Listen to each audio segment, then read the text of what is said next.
우리 고린도전서 10장 23절로 우리 33절까지의 말씀을 우리 함께 교독하여 읽고 마지막 절 우리 33절 말씀은 우리 함께 합독하여 읽겠습니다. 모든 것이 가하나 모든 것이 유익한 것은 아니요 모든 것이 가하나 모든 것이 덕을 세우는 것은 아니니 누구든지 자기의 유익을 구하지 말고 남의 유익을 구하라. 무릇 시장에서 파는 것은 양심을 위하여 묻지 말고 먹으라. 이는 땅과 거기 충만한 것이 주의 것임이라. 불신자 중 누가 너희를 청할 때에 너희가 가고자 하거든 너희 앞에 차려놓은 것은 무엇이든지 양심을 위하여 묻지 말고 먹으라. 누가 너희에게 이것이 재물이라 말하거든 알게 한 자와 그 양심을 위하여 먹지 말라. 내가 말한 양심은 너희의 것이 아니요 남의 것이니 어찌하여 내 자유가 남의 양심으로 말미암아 판단을 받으리요. 만일 내가 감사함으로 참여하면 어찌하여 내가 감사하는 것에 대하여 비방을 받으리요. 그런즉 너희가 먹든지 마시든지 무엇을 하든지 다 하나님의 영광을 위하여 하라. 유대인에게나 헬라인에게나 하나님의 교회에나 거치는 자가 되지 말고. 함께 읽겠습니다. 나와 같이 모든 일에 모든 사람을 기쁘게 하여 자신의 유익을 구하지 아니하고 많은 사람의 유익을 구하여 그들로 구원을 받게 하라. 아멘. 할렐루야. 아멘. 오늘도 하나님의 귀한 말씀을 우리 열방교회 성도님들과 나눌 수 있음에 감사드립니다. 오늘은 하나님의 영광이라는 말씀의 제목으로 우리 성도님들과 함께 말씀의 은혜를 나누려고 합니다. 지난 9장의 말씀을 통해서 우리는 복음에 참여하는 자로서 우리가 어떤 자세로 살아가야 하는지 함께 말씀을 통해 깨닫게 되었습니다. 우리가 끝까지 복음에 참여하는 자가 되어서 우리 하나님께 쓰임 받기 위해서는 자신의 권리와 주장을 내세울 수 있는 충분한 자격을 우리가 갖고 있음에도 우리 예수님께서 사랑으로 가르쳐 주신 것처럼 또 우리 예수님께서 본을 보이신 것처럼 그 말씀을 본받아 겸손의 마음으로 사역을 감당해야 된다라고 함께 말씀을 나누게 되었습니다. 또한 우리가 경기에 참여하는 자가 되어 분명한 목표를 가지고 끝까지 달려가는 것처럼 우리 자신을 쳐서라도 절제하는 삶으로 바로 우리에게 맡겨진 귀한 사명을 감당하며 나아가는 것입니다. 하나님께서는 복음에 참여하는 자들에게 썩지 않을 영원한 상을 주시겠다라고 약속하셨습니다. 그래서 우리에게는 분명한 목표가 생겼는데 그것은 썩어 없어질 이 땅의 것들을 위해서 살아가는 것이 아니라 바로 영원한 것을 위하여 달려가는 것입니다. 복음에 참여하는 자만이 우리 하나님께서 주시는 영원한 상을 받을 수 있음을 잊지 마시고 우리의 분명한 목표 또 바로 복음에 참여하는 자로서 우리 썩지 아니할 영원한 상을 위하여 끝까지 인내하며 달려가시는 우리 열방교회 모든 성도님들 되시기를 주님의 이름으로 축복합니다. 이제 사도 바울은 오늘 본문 말씀을 통해서 또 다른 그리스도인의 삶의 목적, 바로 삶의 모습에 대하여 권면해 주게 됩니다. 그 모습은 바로 말씀과 복음을 통하여 모든 것에 자유를 얻은 자유자이지만 모든 권리를 누릴 수 있는 충분한 자격이 있을지라도 복음을 위하여서 자신의 삶을 절제하는 것처럼 바로 우리의 모든 삶 또한 하나님의 영광이 되어야 한다라고 말씀해 주고 있습니다. 바로 그리스도인의 삶은 복음에 참여하는 자로서 먹든지 마시든지 무엇을 하든지 다 하나님의 영광을 위하여 살아가는 삶이 되어야 합니다. 그렇게 우리가 하나님의 영광을 위하여 살아가려면 어떤 삶이 되어야 될까요? 바로 하나님께서 삶의 중심이 되는 삶, 우리가 무엇을 하든지 또 인생의 목표와 삶의 목표가 분명하게 세워진 삶이 되어야 바로 하나님의 영광을 위하여만 살아갈 수 있습니다. 그것을 다른 말로 하면 우리 하나님께서 인생의 전부가 된 사람, 삶의 그 우선순위가 다른 것이 아닌 오직 우리 예수님과 하나님의 그 말씀이 된 사람만이 하나님께 영광을 돌리는 삶을 살아갈 수 있습니다. PPT를 한 장 넘겨주시면 한때 이와 같은 뇌 구조를 보여주는 사진이 유행했던 때가 있습니다. 혹시 기억나시나요? 네.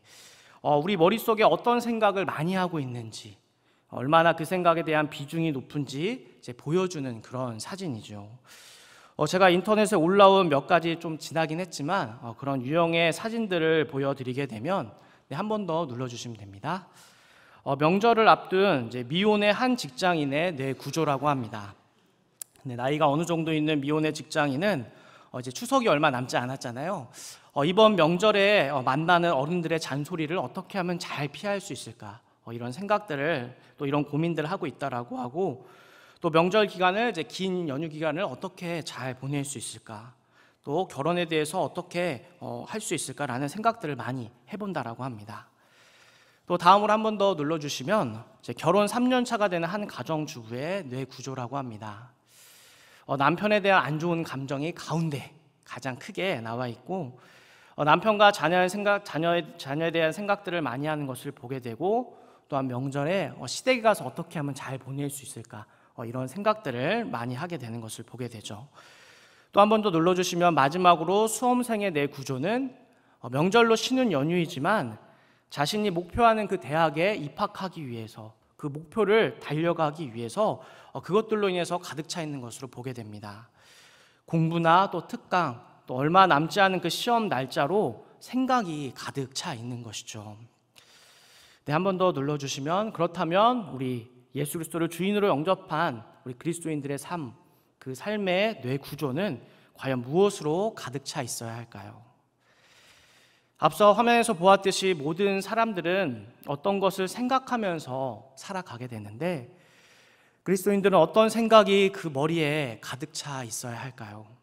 우리의 마음과 중심, 또 우리의 생각 가운데에 오직 예수님과 말씀에 대한 생각이 얼마나 우리가 하고 있는지, 또 우리의 삶을 우리가 돌아볼 수 있어야 하는 것이죠. 우리 열방의 모든 성도님들의 그 마음의 중심과 생각 속에 오직 우리 예수님만이, 또 그 하나님의 말씀만이 있기를 주님의 이름으로 소망합니다. 즉, 우리가 살아가는 삶의 방식과 생각 가운데에 무엇이 있어야 할까? 성경은 오직 하나님의 말씀과 예수님만이 있어야 한다라고 선포하고 있습니다. 그러면서 바울은 하나님께 영광 올려드리는 삶의 반대 모습을 먼저 설명하면서 출애굽한 이스라엘 백성들을 통해 예를 들어 말씀해 주고 있습니다. 그것은 바로 하나님 외에 다른 것을 의지하였던 이스라엘 백성들의 죄악으로 말미암아 그들이 멸망하게 되었던 역사적인 사건들을 바로 이야기하는 것이죠. 이러한 이스라엘 백성들의 역사, 즉 그들의 조상들이 하나님께 범한 잘못을 통해서 진정 하나님의 백성으로 살아가는 그 고린도 교회 성도들, 또한 그리스도인들이 어떻게 살아가야 될지 깨달을 수 있도록 예를 들어 권면하는 것입니다.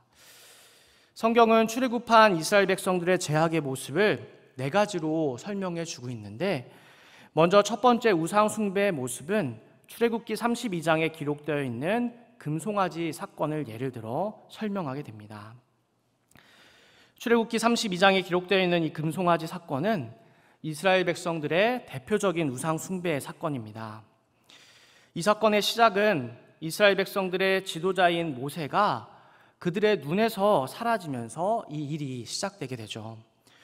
분명 모세는 이스라엘 백성들의 큰 영향을 주는 존재였었고, 그런 그가 그들의 눈에 보이지 않자 이제 그들의 마음이 불안해졌던 것입니다. 모세는 이스라엘 백성들이 출애굽하는 그 과정 속에서 금송아지 사건이 일어나기 직전까지 이스라엘 백성들이 바라보고 의지하였던 지도자였기 때문에, 그런 그가 어쩌면 눈에 보이지 않자 하나님보다도 더 능력이 있어 보이고 더 의지하고 또한 예배했는지도 모릅니다. 우리도 종종 이런 실수들을 할 때가 많이 있죠. 특히 한국교회 모습을 볼 때에 과거 많은 은사를 행했던 유명한 목회자들, 우리는 그들을 보면서 많은 성도님들이 하나님과 같이 생각하고 또 절대적으로 따랐던 한국교회 모습들을 또한 많이 보기도 합니다. 이스라엘 백성들 역시 놀라운 기적과 권능을 행하는 그런 모세를 보면서 어쩌면 그를 하나님으로 생각하고 따랐는지도 모릅니다. 왜냐하면 그들이 그렇게 의지하고 따랐던 이 모세가 시내산에서 내려오지 않자, 다른 말로 하면 그들의 눈에 그가 보이지 않자 아론과 이스라엘 백성들이 그를 대신하여 의지할 다른 존재를 바로 만들었기 때문입니다. 이스라엘 백성들은 보이지 않는 모세를 대신하여 자신들의 눈에 보여 의지할 어떤 대상이 필요하게 되었고, 금을 모아 송아지상을 만들고 제사를 드려 우상 숭배를 하게 됩니다. 출애굽기 32장 6절에 다음과 같이 기록되어 있습니다. 우리 함께 읽도록 하겠습니다. 시작. 이튿날에 그들이 일찍 일어나 번제를 드리며 화목제를 드리고 백성이 앉아서 먹고 마시며 일어나서 뛰놀더라. 이스라엘 백성들은 금 송아지로 상을 만들어서 그것이 자신들을 애굽에서 인도하여 낸 하나님이다라고 말하며 제사를 드리고 또 우상 숭배하는 죄악을 범하였던 것입니다. 이스라엘 백성들은 하나님을 만나기 위하여 떠난 이 모세가 오랜 기간 보이지 않자 인간적인 생각이 들었을 것입니다. 성경에서도 기록하고 있듯이 모세가 하나님을 만나기 위하여 그들을 떠나 돌아오지 않은 시간이 무려 40일이었습니다. 40일이라는 이 긴 기간 동안 혼자 광야에서 생존할 수 있을까요? 사람의 생각으로 하게 될 때 광야에서 40일이라는 시간을 생존한다는 것은 쉬운 일이 아닌 거의 불가능한 일에 가까운 일이기 때문입니다. 그래서 그들은 모세가 죽었거나 또한 돌아오지 않을 것이다 생각하게 됩니다. 그래서 그들은 모세를 대신할 지도자, 자신들의 눈에 보이는 다른 지도자를 필요로 했고, 그들이 애굽에서 자주 보았던 송아지상을 생각하게 됩니다. 그래서 아론을 대표로 하여 금을 걷어 금 송아지를 만들고 제사를 드리면서 이 금 송아지가 자신들을 애굽으로부터 인도하여 낸 여호와라고 우상 숭배하게 된 것입니다.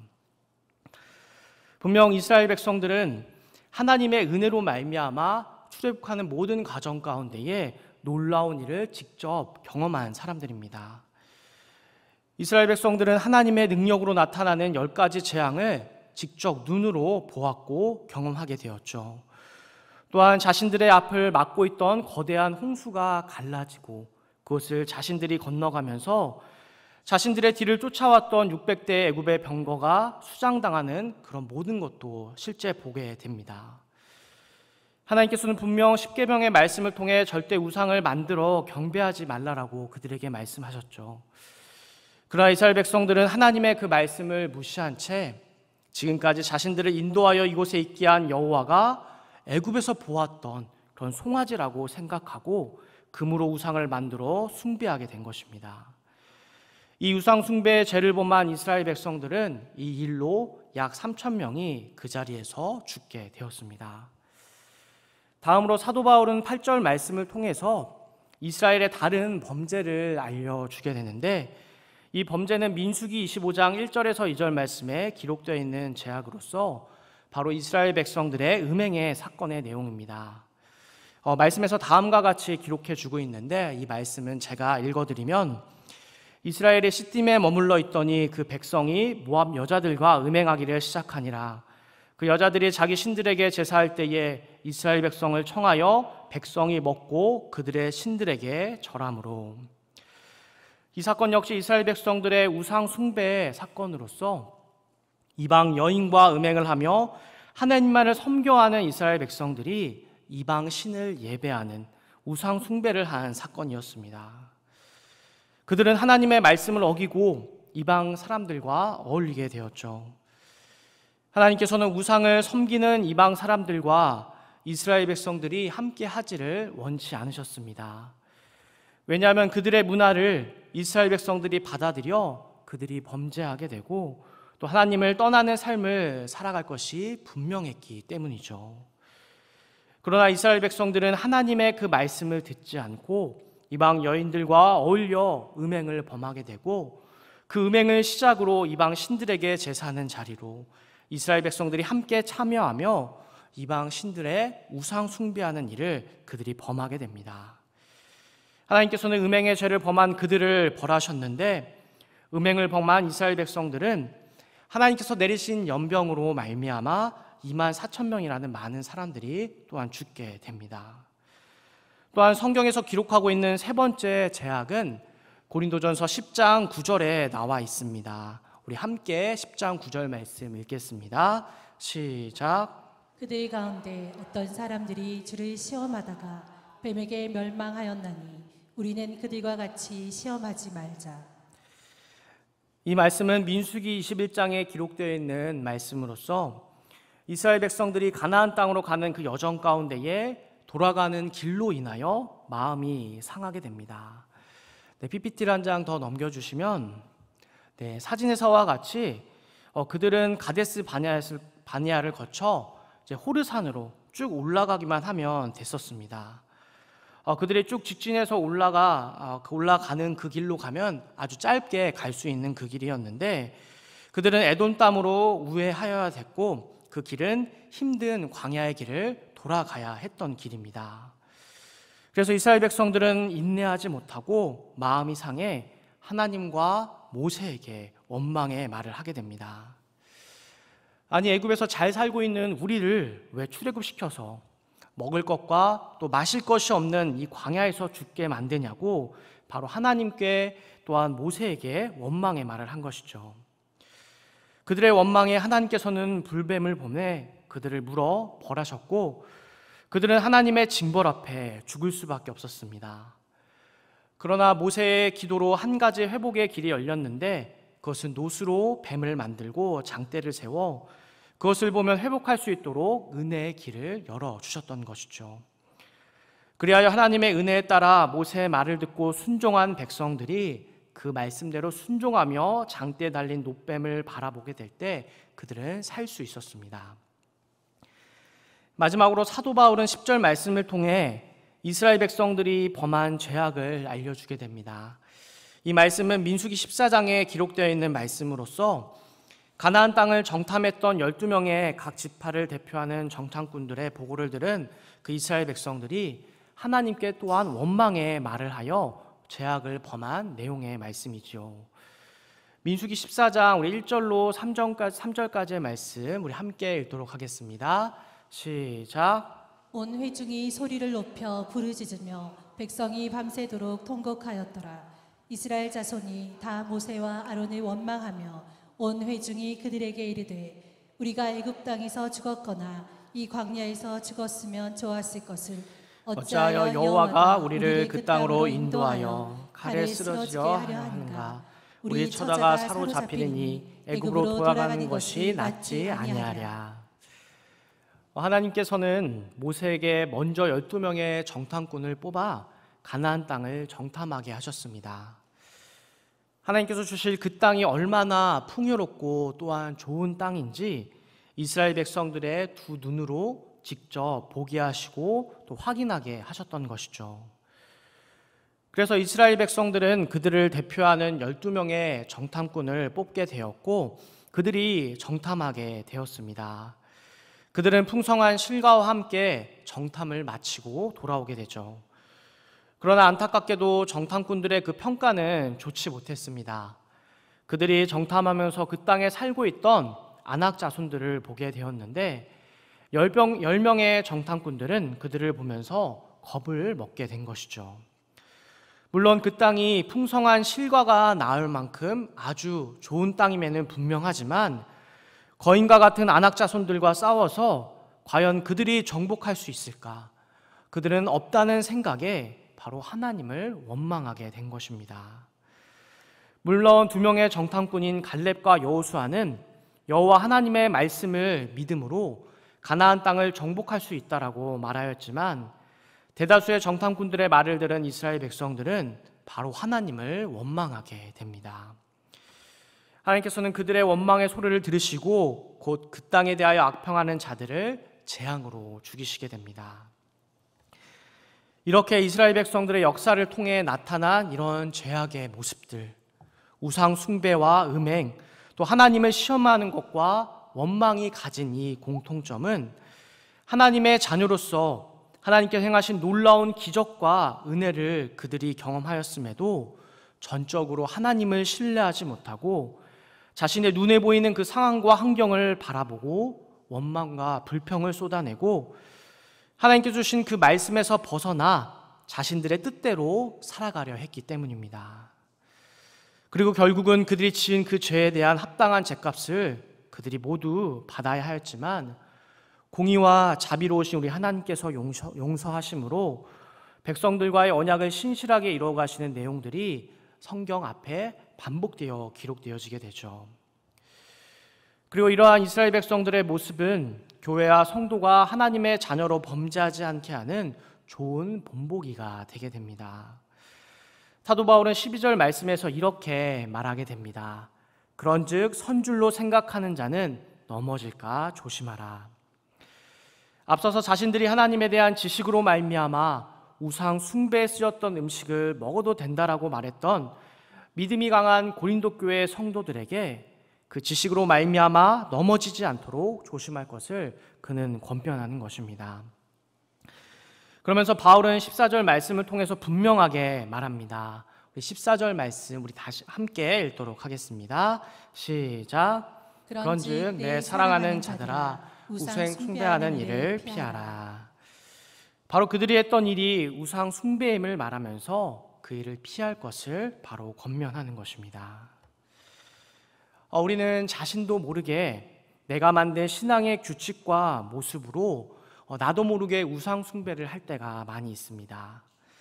내가 알고 있는 이 하나님에 대한 지식이 전부인 것처럼 그것으로 다른 사람을 정죄하기도 하고 우리의 삶을 합리화하는 도구로 사용하고 있는 것이죠. 나는 오랜 시간 신앙생활을 하면서 또한 직분도 받게 되었고 또 제자훈련을 비롯한 많은 신앙의 훈련을 받으며 기도 생활도 잘하고 또 주일 성수도 잘하고 하나님의 말씀을 잘 지키고 있다는 그것으로 말미암아 내가 생각하는 하나님의 그 말씀 그것으로 나의 자신의 가치관과 생각으로 만든 그 기준과 그 규칙으로 만들어 나에게 합리화시키며 그것을 가지고 살아가고 있는 것이죠. 즉 내 삶의 주인이 하나님이 아닌 내가 만든 그 율법이 규칙이 되어 그것으로 살아가고 있는 것입니다. 하나님께서는 분명 말씀을 통해서 이런 것들을 하지 말고 이런 것들은 해야 한다라고 정확하게 알려주셨는데 내가 알고 있는 그 지식과 또 내가 행한 그 공로들과 경험으로 말미암아 하나님의 말씀을 재해석하고 합리화하며 괜찮다라고 말하는 것이죠. 세상에서도 법에 대해 잘 아는 사람들, 똑똑하고 지식이 있는 사람들이 법을 잘 피해가면서 죄를 짓는 것처럼 믿음이 강하다고 말할 수 있는 신앙의 연수가 오래되고 또 오랜 시간 교회의 직분을 감당하며 또 하나님에 대한 지식이 있고 열심히 있는 성도들이 하나님의 말씀에서 조금씩 빗나가며 우상 숭배의 일을 하고 있는 것입니다. 바로 내가 알고 있는 이 하나님의 말씀을 내 마음대로 이용하면서 내 삶을 합리화하는 도구로 사용하는 죄. 하나님의 그 말씀을 따라 살아가는 삶이 아닌 자신이 하나님처럼 결정하는 우상 숭배의 죄악을 하나님께 범하고 있는 것이죠. 우리는 내가 하나님의 말씀을 판단하고 있는지 우리의 삶을 돌아볼 수 있어야 합니다. 어쩌면 말씀대로 살아가고 믿음으로 살아간다고 말하는 나의 삶이 우리 하나님께서 보실 때에 우상 숭배의 모습이 될 수도 있습니다. 우리 열방교회 모든 성도님들, 우리 자신의 신앙과 믿음을 다시 한번 말씀으로 점검하시어 우상 숭배를 피하시기를 주님의 이름으로 소망합니다. 그러면서 바울은 우리의 모든 삶이 우리 하나님의 영광을 위하여 살아가야 함을 권면하며 그 기준 또한 알려주게 됩니다. 바로 하나님의 자녀로 또한 교회로 성도로 살아가는 삶의 그 모든 행동은 하나님의 영광을 위한 삶이 되어야 하고 그 기준은 덕이 되어야 한다는 것입니다. 그래서 바울은 23절의 말씀에서 모든 것이 가하나 모든 것이 유익한 것이 아니요 모든 것이 가하나 모든 것이 덕을 세우는 것이 아니다라고 말합니다. 우리는 구원받은 하나님의 자녀로서 죄로부터 해방된 자유자가 되었습니다. 예수 그리스도의 보혈로 말미암아 우리의 모든 죄악을 눈과 같이 씌어지고 이제는 죄인이 아닌 바로 의인으로 살아가게 된 것입니다. 왜냐하면 어린 양 되신 우리 예수 그리스도께서 십자가에서 흘리신 그 보혈로 말미암아 우리의 모든 죄는 다 대속받았기 때문이죠. 그래서 하나님의 자녀가 된 우리는 하나님 앞에 의인으로 칭함을 받게 되었고, 우리가 회개할 때에 용서해 주시는 그 하나님의 은혜를 받게 되었습니다. 즉, 한번 하나님의 자녀가 된 성도는 하나님 앞에 죄를 지어도 예수 그리스도의 그 대속하심으로 인하여 모든 죄를 사함받은 의인으로 하나님께서 보신다는 것이죠. 그렇다면 우리는 죄를 지어도 의인이기 때문에 우리가 마음대로 내 뜻대로 죄를 지며 사는 삶을 살아가도 될까요? 이단인 구원파에서 이야기하는 것처럼 우리의 과거, 현재, 미래의 모든 죄가 사라졌기 때문에 우리가 죄를 지어도 회개하면 아무 상관이 없는 것일까요?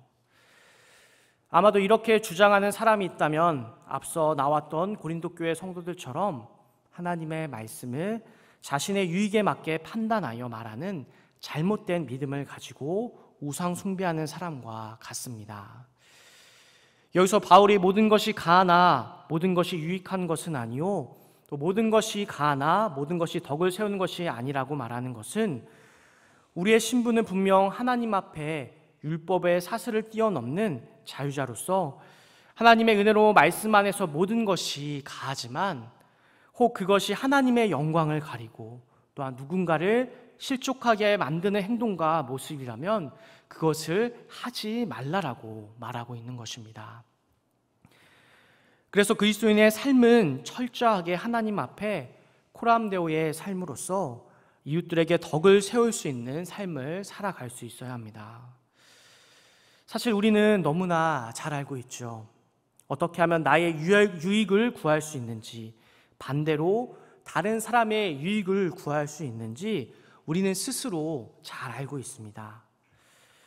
예를 들어 교회 안에 소외되고 힘든 사람이 있는데 그 사람에게 먼저 다가가 교제하고 사랑을 전해야 할까요? 아니면 그 사람을 그냥 두어야 할까요? 또한 봉사와 헌신의 자리가 있는데 우리는 그 자리에 참여해야 될까요? 아니면 참여하지 말아야 될까요? 또 매주 목요일마다 전도의 자리가 있습니다. 그 전도의 자리가 알고 있음에도 우리는 나가야 될까요? 또한 나가지 말아야 될까요? 우리는 이미 그 선택의 기준을 너무나 잘 알고 있는 것이죠. 다만 그 하나님의 말씀을, 또 하나님의 그 지식을 우리의 삶에 적용하여 행하는 삶을 잘 살아내지 못할 뿐입니다. 왜냐하면 우리가 알고 있는 이 성경의 말씀대로 우리가 행한다고 하면 예수님처럼 또한 많은 신앙의 선진들처럼 육체의 소욕을 거슬러 때로는 세상에서 말하는 그 고난과 불이익을 당해야 하기 때문이죠. 우리에게 말씀하신 그대로 살아가는 이 그리스도인의 삶은 육신의 정욕과 또 안목의 정욕과 이생의 자랑을 떠나 오직 하나님의 나라와 의를 위하여 살아가는 삶입니다. 그것은 우리의 육신의 죄악된 본성과 반대되는 삶으로 나의 유익이 아닌 하나님의 나라와 의를 위하여 나의 시간과 물질을 들여야 하고 또 때로는 고생하고 또 봉사하는 수고의 자리로 참여해야 하는 것이죠. 그래서 우리는 그 일을 피하기 위하여 내가 알고 있는 말씀을 가지고 때로는 변명을 생각해내기도 하고 여러 가지 합리적인 이유를 만들어 나를 위해 재석한 하나님의 그 모습과 또 말씀을 가지고 내 삶을 정당하며 살아갈 때가 많습니다.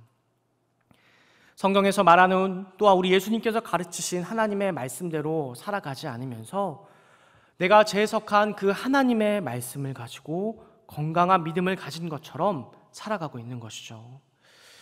그러나 사도 바울은 하나님의 영광을 위하여 살아가야 될 그리스도인, 또한 교회와 성도는 다른 것이 아닌 오직 하나님의 말씀 가운데에서 하나님의 영광만을 위하여 살아가야 한다고 선포하고 있습니다. 그리고 그 삶이 세상에서 말하는 삶의 모습과 다르고 또한 그 삶이 나에게 유익을 주지 않을지라도 그것이 하나님의 말씀이라면 그대로 순종하며 행하는 것, 그것이 교회와 하나님의 나라를 위한 일이며 때로 나에게 불이익이 찾아올지라도 순종하는 그것이 바로 그리스도인의 삶이다라고 권면하고 있습니다. 그래서 바울은 복음을 위하여 남의 유익을 구하는 삶을 살 것을 말하게 됩니다. 25절 말씀에선 시장에서 파는 것은 양심을 위하여 묻지 말고 먹고, 또한 27절 말씀에서는 불신자가 초청하여 함께 먹게 될 때에는 너희 앞에 차려놓은 것이 무엇이든지 묻지 말고 먹으라고 말씀하고 있습니다. 또한 28절에서는 반대로 재문인 것을 알게 되었을 때는 알려준 그 사람을 위하여 먹지 말라라고 기록하고 있죠. 즉 먹는 것이 우상 숭배에 쓰인 것이 아닌지, 그것이 중요한 것이 아니라 그로 인해 실족하게 되는 심령이 있는지 없는지, 그것이 영혼을 살리는 것인지 영혼을 실족하게 하는 것인지, 그것이 더 중요하기 때문에 영혼을 살리는 그 길을 택하라고 말하고 있습니다. 우리의 본이 되신 우리 예수님께서도 한 영혼을 살리기 위하여 아낌없이 내어주시는 것을 우리는 성경을 통해 보게 됩니다. 우리 예수님께서는 그 일이 영혼을 살리는 일이라면 율법을 어기면서까지도 안식일에도 일을 하셨죠. 그 일로 인해 종교 지도자들은 예수님을 고발하게 되지만 예수님께서는 그들에게 당당하게 말씀하십니다. 우리 마태복음 12장 11절로 12절 말씀을 우리 함께 읽도록 하겠습니다. 시작. 예수께서 이르시되 너희 중에 어떤 사람이 양 한 마리가 있어 안식일에 구덩이에 빠졌으면 끌어내지 않겠느냐. 사람이 양보다 얼마나 더 귀하냐. 그러므로 안식일에 선을 행하는 것이 오늘이라 하시고. 예수님께서는 한 영혼을 살리는 것이라면 유대인들이 목숨과 같이 여겼던 그 율법을 어길지라도 그것을 하는 것이 선이다라고 말씀하고 있습니다. 또한 2000마리의 돼지떼보다도 한 영혼이 귀신으로부터 회복되는 일을 귀하게 여기셨던 우리 예수님께서는 사람들의 비난도 감수하셨죠. 마가복음 5장 말씀에 기록되어 있는 것처럼 실제로 한 마을에서 키우고 있는 돼지떼가 예수님을 인하여 다 죽게 되었고, 그 일로 인하여 사람들은 예수님을 두려워하며 떠나가기를 간청합니다. 지금 생각해도 적은 수가 아닌 이 돼지떼는 한 영혼을 살리는 그 대가로 모두 희생된 것이죠.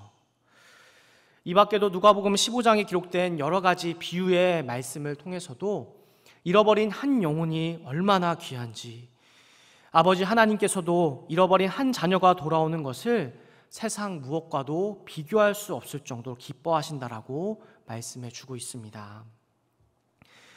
그래서 하나님께서는 자신의 하나밖에 없는 독생자 예수 그리스도를 이 땅에 보내주시고 잃어버린 양들을 찾기 위해 아낌없이 내어주셨습니다.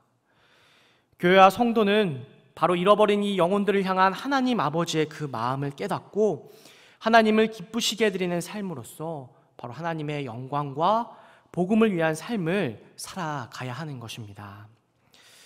사도 바울은 우리가 살아가는 이 삶의 선택의 기준이 바로 내가 정한 또 내가 생각한 그 기준이 아닌 복음을 위하여 타인을 위한 양심이 되어 살아갈 것을 말하고 있습니다.